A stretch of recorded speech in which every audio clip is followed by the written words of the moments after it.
You're listening to Realtor in Your Pocket podcast. Do you want a head start on buying, selling, or renting in Ottawa? You're in the right place.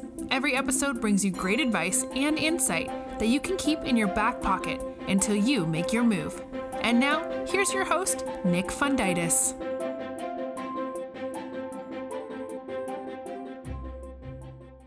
Buying your first home in Ottawa isn't a solo sport.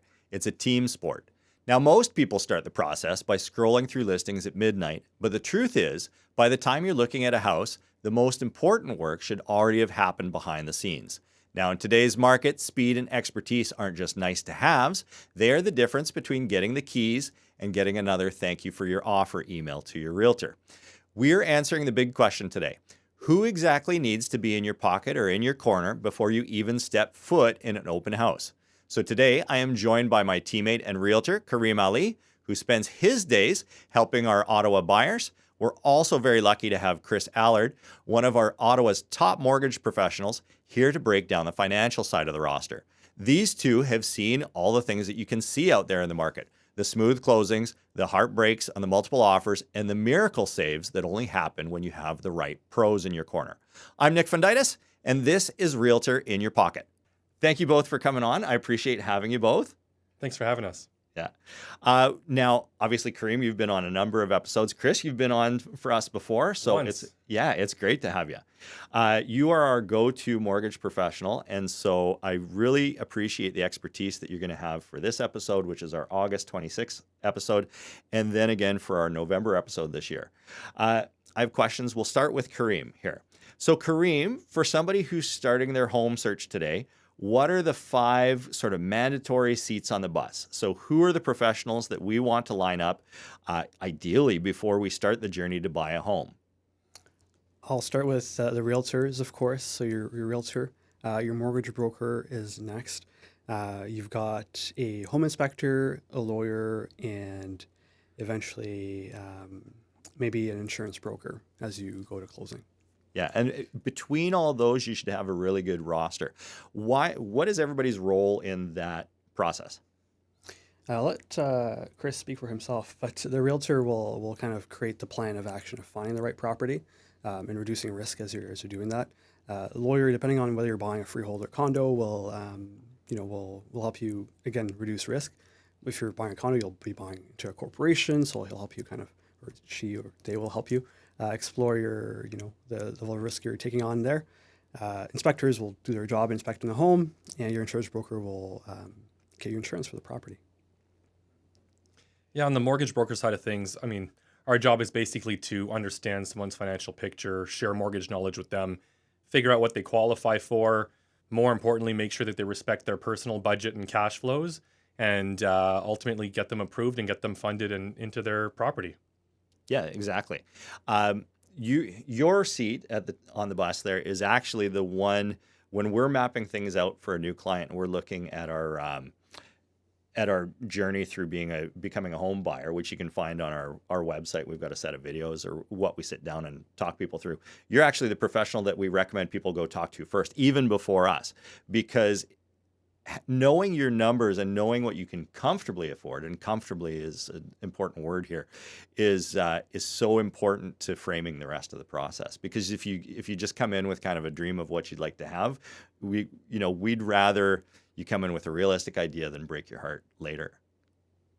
For sure. I mean, ultimately, I'd say that cash flow and managing your budget is probably the most important thing. I always tell people, just because I tell you qualify doesn't mean you should do it. Let's talk about what your bank account looks like, and everyone's got personal goals and personal ways to manage their own money. So everyone's got a personalized scenario to talk about. Yeah. Okay. So second question here is all about kind of the 2026 reality. So for someone who hasn't looked at Ottawa's lending landscape in 6 months or a year, maybe they searched for a home for a little while, or they bought their previous home and now they're looking again. What's the biggest surprise or change they're going to find when they come to you about that pre-approval? Yeah, for sure. I mean, 2026 brings a technology piece these days, right? So a lot of what we do utilizes technology, meaning we have an online application platform. A list of documentation is automatically produced based on how you outline your professional employment. So that's maybe new to some that haven't gotten a mortgage in 20 plus years. Beyond that, I would say that there's a lot of surprise around where mortgage rates are going. So throughout the pandemic, rates had kind of gone down and up and everything in between. Of late, the media is not talking about it too much, but fixed rates have been on the rise. So that's something that we saw recently. And I think we're going to continue to see some turbulence in the rate environment because of the global economy kind of being in flux this year. That is a very diplomatic way of saying the global economy in flux. So I do this every day. Yeah. We talk about uncertainty around the rest of the world, causing uncertainty here. Now, the next question is for either of you or both of you. A lot of people think that they have a team or that they're prepared because they go on an app that shows them past sale prices, or they look at, they might look on a bank's website and see what rates are being offered. Why is a human in your corner, a human connection, more valuable than simply having a high-tech algorithm in this market? Why is that not enough on its own? Karim, do you want to talk about this first? Or? Yeah, sure, a little bit. I'll get your help in a second here, but ultimately, I think you can make it work on your own with the help of apps and spreadsheets and all that. If you've got the expertise, and you know the market, you know what you're looking at. But an expert on your side is key, and for most people, I think. Yeah, we have a lot of clientele that comes to us either finding us online or through AI and the new platforms that people are using. And we're finding a lot of the borrowers have a nice base of knowledge and understanding. And they're really using the mortgage broker to help fact check some of the things that they think they learned. And beyond that, ultimately, currently in this environment, they cannot really do mortgages from start to finish on their own. So we are in a mandatory position, like it's an integral part of the process to speak with a human. And maybe one day an AI piece will replace part of our job, but in many ways, what we're realizing is that it's really just a bonus tool for us mortgage brokers to use and for the consumer to have some base level of knowledge. Mm-hmm. And on the real estate side of things, or like on the homes valuation, sold prices kind of thing, we see a ton of people come in and they're signed up for House Sigma, which is an awesome platform. I'm not here to slag House Sigma in any way. I think that they really provide like good market knowledge. And I think that if anything, the kind of data that's provided on there should be even more open to everyone. It shouldn't be gatekept so much. But what a good realtor, what a good professional team adds to you is context. So on the mortgage side, it's, not just what can I afford or what does a calculation say, but how does that fit my lifestyle? Is that going to be comfortable? On the real estate side, it's yes, this is what these homes sold for, but how does that relate to where we currently are? How good of comparables are they? What are the strategies that's going to net me the best result for my offer? How am I going to structure things so that I don't end up owning two houses at the same time for a long time and therefore screwing up the mortgage side? And then you have the other people on that with you. So your home inspector providing context to, a home inspector is there to uncover every issue they can find with a house, but how serious are those things? There's no substitute. We always say to clients, there's no substitute to being in the room with your home inspector and looking them in the eye, because there's problems and then there's problems. And you can really tell the difference when you're talking to them that's not apparent in a report. Same goes for your lawyer when they're looking at a status certificate. Same goes for your insurer because there's probably 1,000 different insurance policies you can get out there, and there's some that are much better suited for you than others. Yeah, and I'd say beyond that, on one hand, as I mentioned, I really like the idea that many of the first-time home buyers, or especially the ones that are utilizing AI and Google perhaps, while they are coming with many great questions, oftentimes the list of questions that they're coming up with is almost overwhelming to them, and they're looking for a bit of guidance on restructuring their frame of mind to determine what really matters in the process, what really matters for this mortgage. Are these questions actually valid questions? And so we're getting a lot more of that type of dialogue with our borrower clients. Yeah, that's great. Hey, it's Nick Fundytus. Question, what's your favorite social media platform? Are you big on Instagram? Do you Reddit? No matter where you are, I'd love for you to find me there and connect. All you need to do is type @Nick Fundytus and follow, and lets you and I connect. I'd love to be able to provide you the right answers, the right resources, and the right content to help you make your next move. If you send me a question, I always answer back. So subscribe, and I'll see you there soon. So Karim, you are very big on approachability, and that's something we hear back from clients who work with you all the time. So how does a first-time home buyer actually vet a realtor or a mortgage broker or an inspector? Is it all about just the Google reviews, or is there a gut feeling aspect to it? What should, when you're putting together your team, what should you be looking for? It's a good question. Yeah, it's a little bit of everything that you've mentioned there. On top of that, you've got resources of questions to ask your realtor or mortgage broker. And I guess the questions we have are specific to realtors. We could kind of modify them, apply them to mortgage brokers too. But these questions kind of help you uncover the information you should look for as you're vetting these people. But ultimately, gut feelings are very important. You'll be in the room with your realtor for hours at a time, sometimes with hard questions, with big life decisions, right? So if it's someone that you can't really relate to, or someone that you can't trust, then it might be hard to hire them.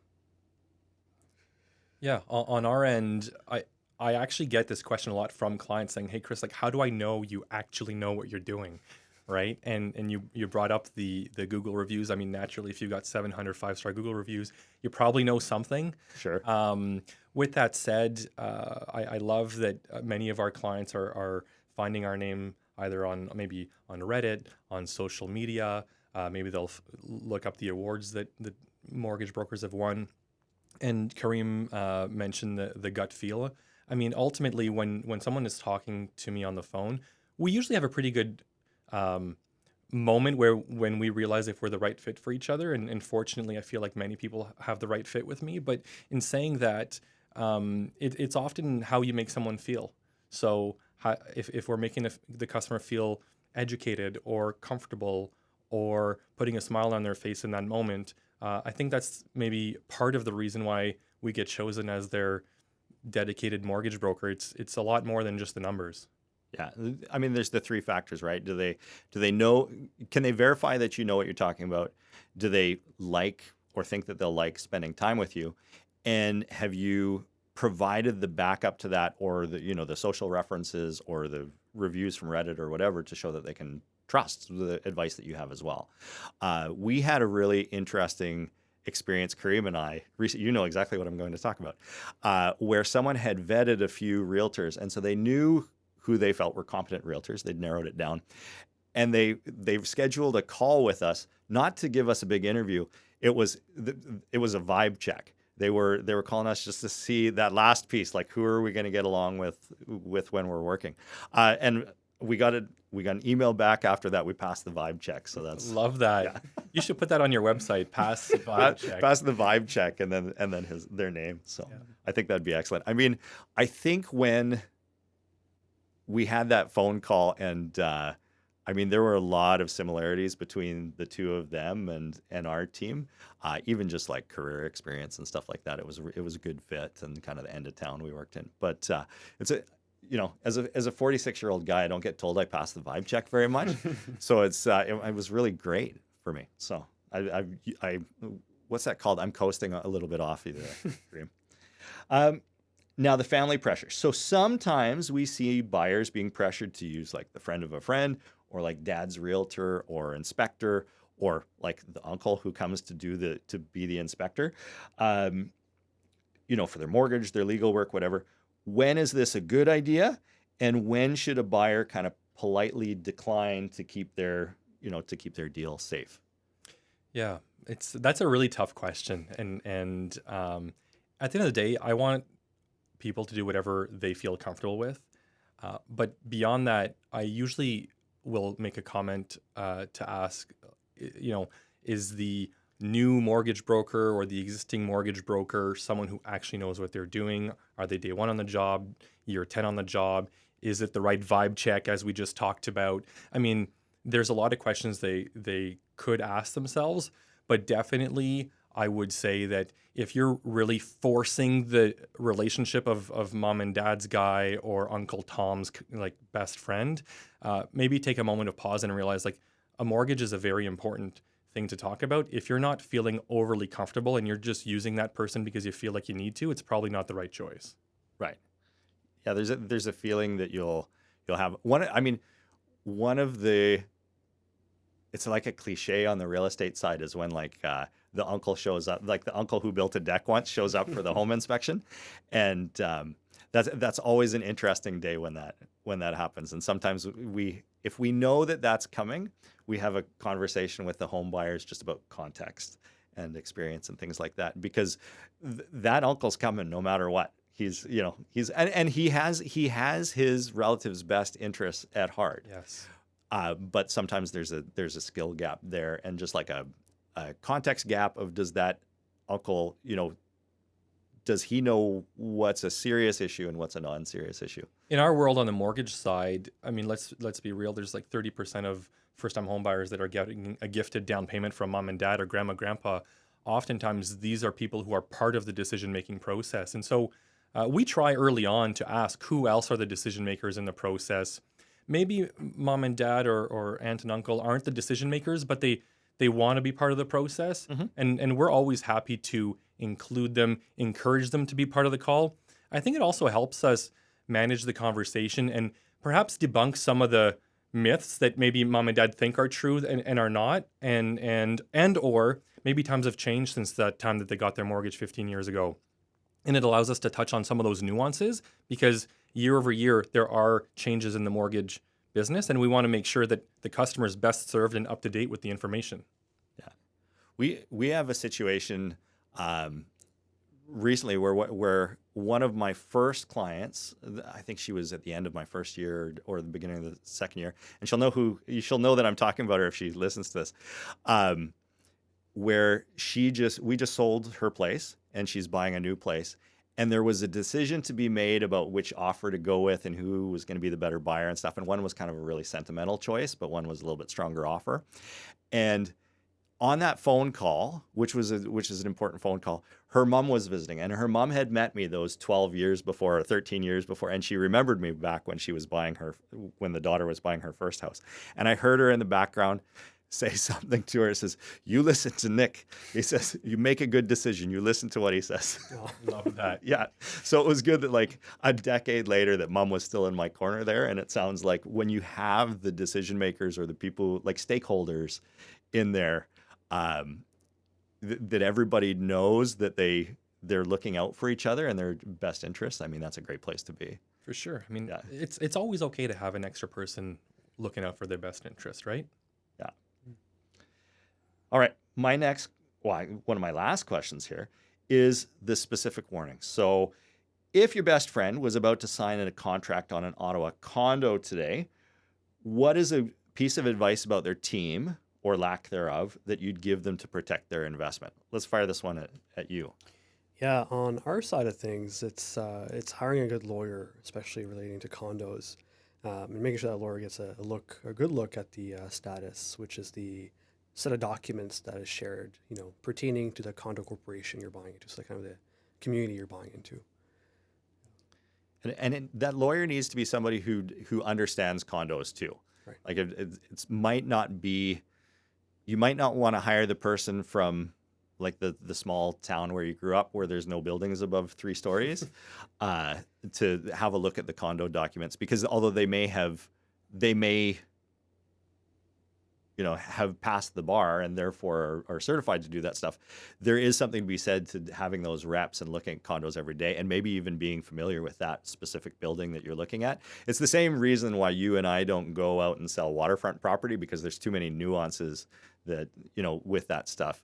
We kind of like to stay in our lane, and we like it when the lawyers are good in their lane that they're working for our buyers. If I can touch on the condo piece there for a second, one big thing that as mortgage brokers we want to make sure we're aware of is if the person is looking at buying a condo versus a freehold, right? Because the pre-approval amount will change whether they are buying a condo or a freehold because of the condo fee element. Mm-hmm. And so generally, if they're looking at a high-rise condo, we might start off with saying, okay, well, we'll pre-approve you with a $500 a month condo fee, and let's just compare what that looks like if we were to get you qualified on a freehold. So again, the more information that a borrower is willing to share with us, the easier our job becomes.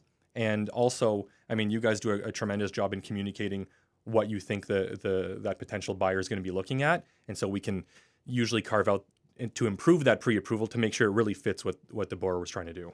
Yeah. And I mean, to that too, part of the financial approval a lot of times is that the lender will want to look at the condo documents. We've had the lender come back before and say, hey, there's a mention of asbestos in this 1970s condo tower, on Laurier. And so maybe one lender doesn't even want to touch that one, where another lender looks at it and says, yeah, that's no problem. We've lent for lots of things in that building, which is also, I mean, in a way is a big endorsement of talking to a mortgage broker instead of just the bank, because you have the ability to pivot and a bunch of different lenders that you can say, okay, this one is a little more willing to deal with some interesting things that come up on a status with a condo, whereas this one's really strict, but they might be better in other situations. 100%. I mean, some of the lenders put the onus on the lawyer to flag if there's a discrepancy. Some lenders want to review the actual status certificate. That nuance in itself could make or break a transaction sometimes. And I'd say the other piece that's important to be mindful of is for anyone buying with less than 20% down, it's not only what the lender thinks, but it's also what the insurer thinks. So when you're buying with less than 20% down, there's mortgage default insurance. And in Canada, there's 3 default insurers. Many of them have endless data on every condo building. They know more than the lawyer and the mortgage broker, combined. And so sometimes it's helpful on these transactions for them to say, you know what, we have seen this property. We actually are aware that some of these items are fixed, and therefore we're okay with proceeding. Oh, that's great. So it's interesting to see that sometimes a file that a lender may not have, or maybe was uncertain about, actually gets a green light from the insurer, and the opposite is also true. Yeah. And now you mentioned those 3 mortgage default insurers. Now, just because it'd be a lot of people who are listening to this would be looking at buying their first place. Who are the 3? Yeah, so there's Canada Guarantee, Sagen, and the one that typically people know is CMHC, so Canada Mortgage and Housing Corporation. Yep. And they are all mostly interchangeable. What I mean by that is that whenever you have a mortgage that's default insured, the premium is identical regardless of the insurer type. However, some insurers might have different appetite at a different moment in time. So a lender might prefer to send the file to one insurer over another if it's a condo transaction or a specific type of property that might be more rural. And so relationships also matter. We get to phone the insurer and say, hey, I'm the one who's on this file. Give them a little sense of comfort. These things actually do make a difference over time. And listen, to be clear, most of the insured files, we're not picking up the phone and calling the insurer. But on that one odd file that there's something sticky, they know who the mortgage broker is, they know who the underwriter is at the lender, and your name does make a difference. Yeah, totally. Okay, so last question to send us out. Before we let everybody go, if you could give a first-time home buyer kind of one quick win, one thing that they can do this weekend to improve their team that they're putting together, what would it be? Pick someone who answers the phone or calls you back. Yeah, that's a good one on the mortgage side. How about you?